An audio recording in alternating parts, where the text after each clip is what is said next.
Welcome back, whisky fans. Today we're looking at a little bit of a time capsule whisky. This is another Norfolk English Whisky Company release, but this is one from back in 2014. And the reason why I've dug this dusty one off my shelf is because it's, in theory, a similar kind of thing to the last whisky that I reviewed. I'm not releasing my own whisky yet, not yet. But the English Whisky Company Rum Cask is nearly 7 years old, a current release. So this one is the same sort of thing, but released 8 years ago, slightly younger, but in theory a very similar thing. So it should be interesting to see how the whisky that they're making here in Norfolk has changed over the years and what similarities there are.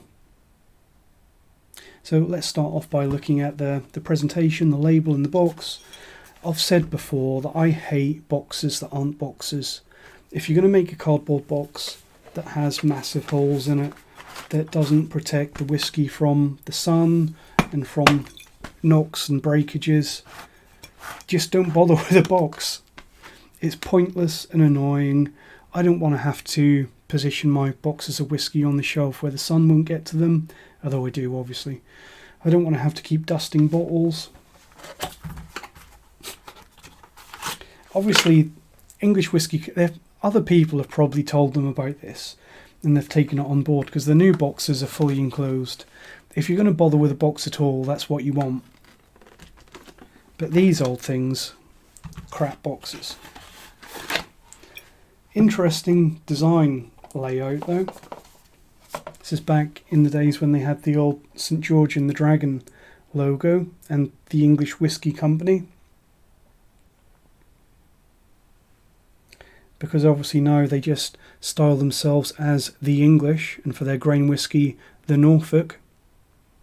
And if you look on the side, back then they used to have this little, it's not a drawing, I think it's a photograph that someone's put into Photoshop and run like a pencil drawing filter on. But that is what the distillery looks like. If you pop down to us here in Norfolk and visit, that is what you will see. It is a pretty traditional distillery, and kind of traditional in a Scottish sense, I would say, because it is 100% pot still distilled whisky. They're using a pair of copper pot stills, which is kind of the thing that you'll see in any small scale Scottish distillery. And they've also got the old Doig Pagoda roof. They haven't got floor maltings.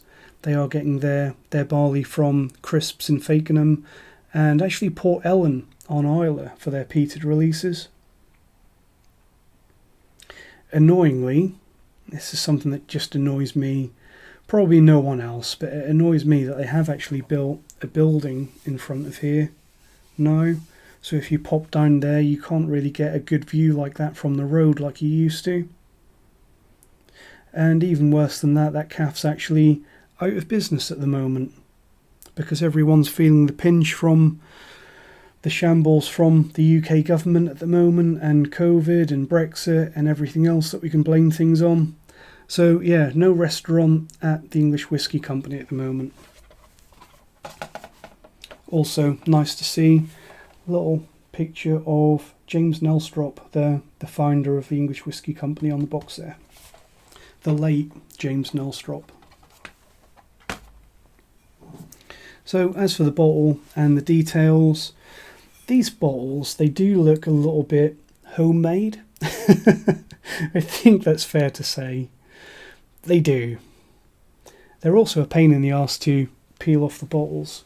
As you know, I like to remove the labels, and they really flake off when you take them from the bottles. But that's probably something that only really affects me. But the details that you've got on the label are fantastic. English Whisky Company, this is chapter 7, so back in the early days of the English Whisky Company they released their whiskies in chapters. I think chapters 1 to 5 were too young to be called whisky by EU law. Chapter 6 was the first 3-year-old, which was the unpeated stuff. I did a really old and probably really boring video that nobody watched about the English Whisky Company where I went through all the chaptered releases. Probably no one watched it because it's not something that anyone cares about. But if you want to know about the chaptered releases, have a look at that. It'll probably help you get to sleep at night. But this is chapter 7, which was their first adventure into a rum matured whisky. So lots and lots of details on the label for this one. Apart from the fact that they look like they've been done on someone's inkjet at home, so much detail on this label. Distilled by David Fitt, who was the head distiller until very recent actually. I've been told that David Fitt has left the company very recently, and David Fitt actually came to the company in the early days at the time when they still had Ian Henderson from Lafroig acting as consultant at the English Whisky Company, and David Fitt has experience with Green King Brewery because the east of England, East Anglia, it really is beer country. We are very well known for making very high quality beer, and hopefully as time goes on we'll be very well known for making very high quality whiskey as well. We know that the cask type for this one is ASB and Rum Cask. So ASB, American Standard Barrel, so that's going to be a bourbon cask. And we know that these are cask number 765 and 766. So just 2 casks have gone into this. So very, very small batch. We also know that this whiskey is 46% ABV. It's a limited edition of 550 bottles. It's distilled in October 2009 and bottled in May 2014. So I've had this one on my shelf for about 8 years. There's some tasting notes on the back. 100% distilled from malted barley, matured in oak casks, as law dictates. But what I really love about these old labels is that it does say, just wait until that comes into focus, non-chill filtered and natural colour. So as per everything released from the English Whisky Company in Norfolk, it is full craft presentation, but on these old bottles we had that guarantee on the label. We knew that it was not only a craft presentation, but there was that guarantee that it hasn't changed since we last asked. As for the age of this whiskey, they don't have a direct explicit age statement on the label, but if you work it out from the fill date and the bottle date, we know that this whiskey is 4 years and 7 months old. So that's a little bit younger than the new Rum Cask release. That one was 6 years and 9 months, I think. So a couple of years younger than the current release. So we can probably expect a little bit more spiritiness and maybe a little bit rougher, more aggressive, not quite as well integrated and refined as the new release. Let's get some in a glass and find out. You might remember, if you're keeping up with my reviews, when I reviewed the, chapter 10? Yeah, chapter 10, which was an Oloroso style whiskey, which came out the year after this. The cork in that one had really crumbled and fallen apart and I had to replace it. Cork in this one's not too bad. It is a solid piece of cork. It's a little bit mushy, but better than what you get in a lot of whiskey. So, English Whisky Company, Chapter 7, on the nose. As you'd expect from any rum matured or finished whiskey, very sweet and nutty. Interestingly though, I think that there's a lot of bourbon notes on the nose of this one. So we know that this has been at least partly matured in bourbon casks. So we've got 2 cask numbers and it says ASB and rum. So I may be wrong, but I'm assuming that this is a vatting of 2 casks, 1 bourbon cask and 1 rum cask. Or possibly, no, that's unlikely. I was going to say possibly it went into a bourbon cask and then it was racked into that rum cask. But 550 bottles is probably more than you'd get if you did that. So it probably is a vatting of a bourbon cask and a rum cask. And that's interesting, so I'm getting a lot of bourbon notes on the nose of this. In particular, that sweet nuttiness. Like a peanut brittle note. It's something that I'd really associate with bourbon casks. Quite a fruity whiskey. In particular, I'd say that there's a strong fruity lime citrus note, as well as quite a bit of tropical fruit, which is probably, well, some of it will be coming through from the English Whisky Company base spirit, because it is a fruity spirit, but I think some of that fruitiness will also be coming through from that tropical fruit notes from the rum cask. Almost a syrupy sweetness. I think apart from that, there's a maltiness and a nuttiness, but apart from that, it's very, very sweet and syrupy. Nuttiness and a slightly mealy and grainy and probably slightly youthful, grainy, barley, malty note. Let's see how it tastes.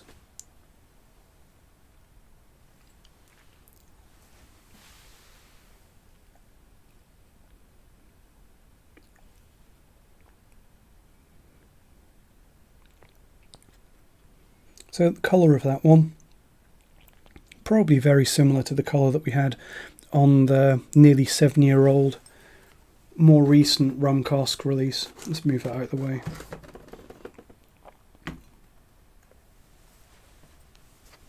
So yeah, very similar colour, which, as we know on this one, we know because we've got a guarantee on the label that it's natural colour.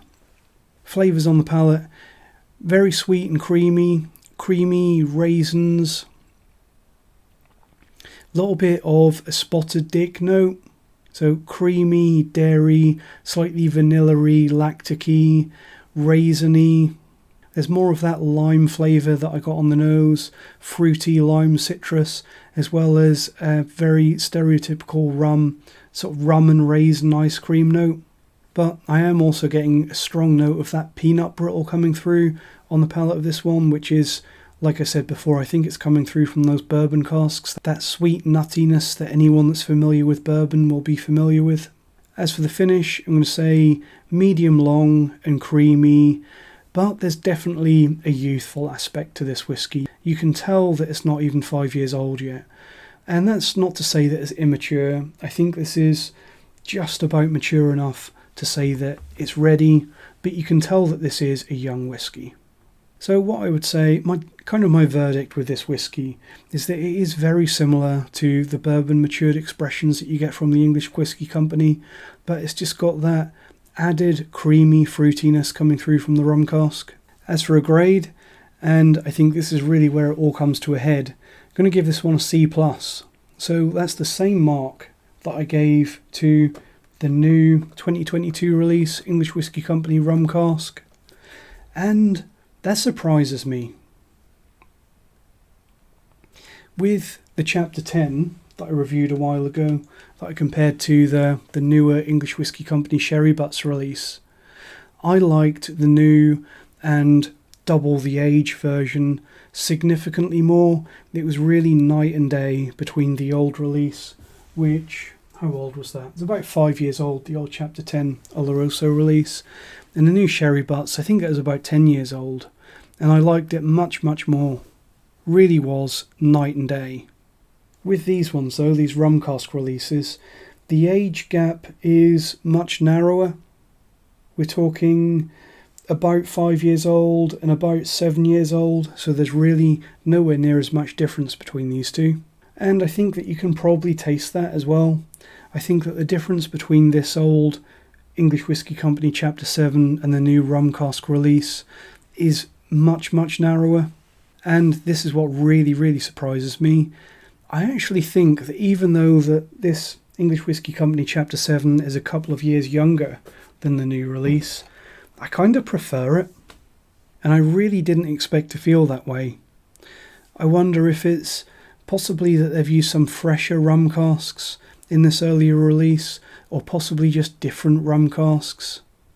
But in my opinion, there does seem to be more textbook rum notes, paradoxically, as well as more bourbon notes. You can really tell that this is a batch product, and there's definitely a healthy dose of batch variation gone in here. It's not just the same stuff. It is a very different whiskey. It's not clearly better or worse, but I do feel that, me personally, I prefer this one a little bit.